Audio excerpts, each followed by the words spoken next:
మీలో ఒక కసి కనపడస్తా ఉంది. ఎప్పుడెప్పుడు 13వ తారీఖు వస్తుందా ఈ రాష్ట్రాన్ని పట్టి పీడిస్తున్న సైకోని వదిలించుకోవడానికి సిద్ధంగా ఉన్నారా లేదా? ఇప్పుడు వచ్చిన ముఖ్యమంత్రిని మీరు ఆలోచిస్తే ఒక అహంకారి అవునా కాదా అని మిమ్మల్ని అడుగుతున్నా. ఇంకో పక్క ఒక సైకో నేచర్ అవునా కాదా అని అడుగుతున్నా. ఎవరైనా పక్కన తెల్ల బట్టలు వేసుకుంటూ సహిస్తాడా అని మిమ్మల్ని అడుగుతున్నా. ఎవరన్నా బాగుంటా ఏమాత్రం కూడా ఉపేక్షిస్తాడా అని మిమ్మల్ని అడుగుతున్నా.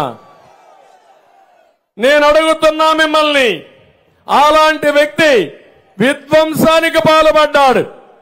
మొట్టమొదటిసారిగా ముఖ్యమంత్రి నేను ఆ రోజు ఈ ప్రాంతంలో అమరావతిలో ఒక చిన్న మీటింగ్ పెట్టుకోవాలంటే హాలు లేకపోతే ప్రభుత్వ డబ్బులతో ప్రజా వేదిక నిర్మాణం చేశాను.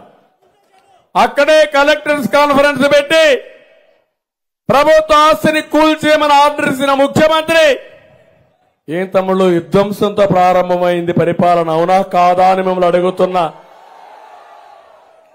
ఆ రోజే మీకు అర్థమైందా లేదా అని మిమ్మల్ని అడుగుతున్నాను.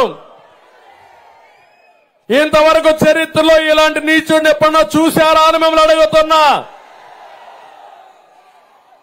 ఇంకొక పక్క దోపిడీ, ఏది దొరికినా ఆయనకే కావాలి. ఆయన ఒక్కడ బాగుంటే మనం ఏమి నాశనం అయిపోయినా మా తమ్ముళ్ళందరూ చెప్తాను, అవన్నీ చాలా ఉన్నాయి తమ్ముళ్ళు, ఒకటి రెండు కాదు. నేను అడుగుతున్నా మిమ్మల్ని అందరినీ, ఎన్నికల ముందేం చేశాడు తమ్ముళ్ళు చూశారా?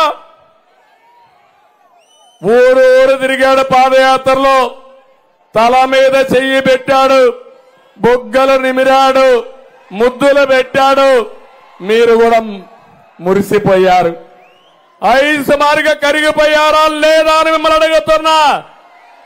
ఓట్లేశారు, ఆంధ్ర ప్యారిస్ లో కూడా వేశారు. కానీ వచ్చిన తర్వాత బాధుడే బాధుడు, గుద్దుడే గుద్దుడు. అందరూ అలిసిపోయారా లేదా తమ్ముళ్ళు అని అడుగుతున్నా.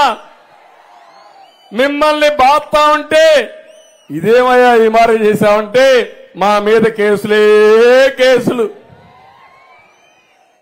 కడాన మమ్మల్ని అందరినీ జైల్లో పెట్టేశాడు. ఎవరైనా సాహసం చేశారా తమ్ముళ్ళు అని అడుగుతున్నా. ఒక విధ్వంసకారుడు, ఒక సైకో నేచరుండే వ్యక్తి ఇలాంటి తప్పుడు పనులు చేయగలుగుతారు కానీ ప్రజాస్వామ్యవాది ఎవరు చేయలేరని చెప్పి మిమ్మల్ని కోరుకుంటున్నా. నేను అడుగుతున్న కక్షలుంటే నీ ఇంట్లో పెట్టుకోవాలి. ప్రజా జీవితంలో కక్షలకు తావుందా తమ్ముళ్ళు అని అడుగుతున్నా. నాకు జగన్మోహన్ రెడ్డికి సైకోకి ఏమైనా ఆస్తులు వెళ్ళా తగాదుందా? మా దాయాదా? మా ఊరోడా? మా బంధువా? మా కులమా? ఏం తమ్ముళ్ళు అవునా కాదా? రాజకీయ విభేదాలు సిద్ధాంతపరంగా ఉంటాయి. నువ్వు చేసే పని ప్రజలకు ఇష్టం లేనప్పుడు ఇది తప్పని చెప్పే హక్కు నాకు లేదా తమ్ముళ్ళు అని మిమ్మల్ని అడుగుతున్నా.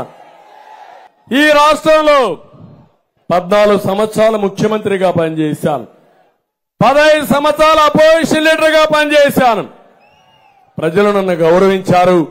ఎవరికి మనం గౌరవించారంటే నా జీవితానికి సార్థకత అయ్యిందని చెప్పి మీ అందరికీ తెలియజేస్తున్నా. అలాంటి నన్ను ఎన్ని అవమానాలు చేశారో చూశారా? అసెంబ్లీలో కుటుంబ సభ్యుల్ని విమర్శిస్తారు. పవన్ కళ్యాణ్ గారిని ఏంటంత చులకనా పవన్ కళ్యాణ్ అంటే నీకు? అంటే లెక్కలేనితనం, విచ్చలవిడితనం, నన్ను ఎవడేం చేస్తారని గర్వం, అహంకారం. ఆ అహంకారం దిగాలంటే అది మీ చేతల్లో ఉంది. ఇలాంటి వ్యక్తి రాజకీయాలకే పనికి రాడు. చిత్తుగా ఓడించి శాశ్వతంగా సెలవు ఇప్పించాలి.